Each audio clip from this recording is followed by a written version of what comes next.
বিসমিল্লাহির রহমানির রহিম। আসসালামু আলাইকুম। কেমন আছেন সবাই? আশা করছি ভালো।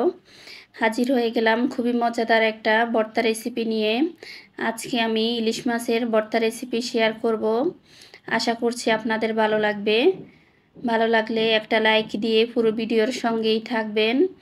আর যদি বেশি ভালো লাগে তাহলে শেয়ার দিয়ে অন্যকে দেখার সুযোগ করে দিবেন। চুলায় একটা ফ্রাই প্যান বসিয়ে গরম করে নিয়েছি। এখন দিয়ে দিলাম পরিমাণ মতো সরিষার তেল। তেলটা হালকা গরম হয়ে গেলে দিয়ে দিব আগে থেকে হলুদ, লবণ, মরিচ মেখে রাখা ইলিশ মাছ। চুলাটা কমিয়ে মাছটাকে ভালোভাবে এপাশ ওপাশ ভেজে নিব। এই তো মাছটা আমার ভাজা হয়ে গিয়েছে। এখন উঠিয়ে নিব। আমি ফ্রাই প্যানে আরও একটু তেল দিয়ে দিয়েছি। এখন দিয়ে দিলাম শুকনা মরিচ।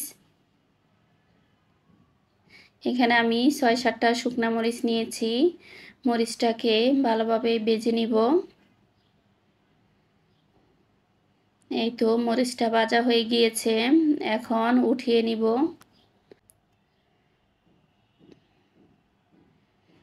একই তেলে আমি পেঁয়াজ ভেজে নিব। বড় দেখে একটা পেঁয়াজ কুচি করে নিয়েছি। এখন ভালোভাবে নেড়েচেড়ে পেঁয়াজটা ভেজে নিব। এভাবে পেঁয়াজ ভেজে ভর্তা করলে খেতে কিন্তু খুবই ভালো হয়। এই তো পেঁয়াজটা আমি ভালোভাবে ভেজে নিয়েছি। এখন তেল সহ নিয়ে নিব।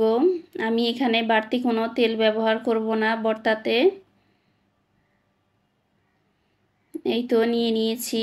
আর নিয়েছি কাঁচা পেঁয়াজ বড় দেখে একটা কুচি করে। এখন মাছের কাঁটা ছাড়িয়ে নিচ্ছি। ভর্তাটা এতটাই মজা হয়েছে যে মাওয়া ঘাটের ভর্তার স্বাদকেও হার মানাবে। আমি এখানে নিয়েছি ধনিয়া পাতা কুচি। এখন ভালো করে মরিচগুলো মেখে নিচ্ছি। আমি এখান থেকে 2টা মরিচ উঠিয়ে নিব।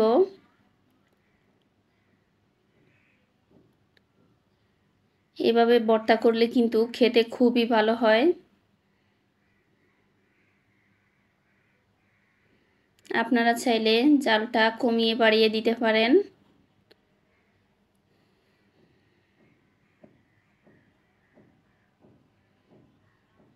এখন ভালোভাবে মেখে নিব। একটু সময় নিয়ে মাখাতে হবে।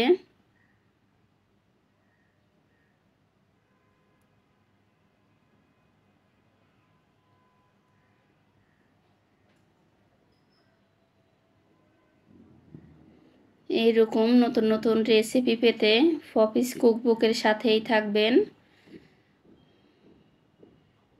এই তো ভালোভাবে আমি ভর্তাটা মেখে নিয়েছি। পরিবেশন করে দেখাচ্ছি কেমন হয়েছে। আমার ভিডিওটি যদি আপনাদের ভালো লেগে থাকে তাহলে লাইক, কমেন্ট, শেয়ার করবেন আর অন্যকে দেখার সুযোগ করে দিবেন। দেখা হবে অন্য কোনো ভিডিওতে। সে পর্যন্ত সবাই ভালো থাকবেন। আসসালামু আলাইকুম। আল্লাহ হাফেজ।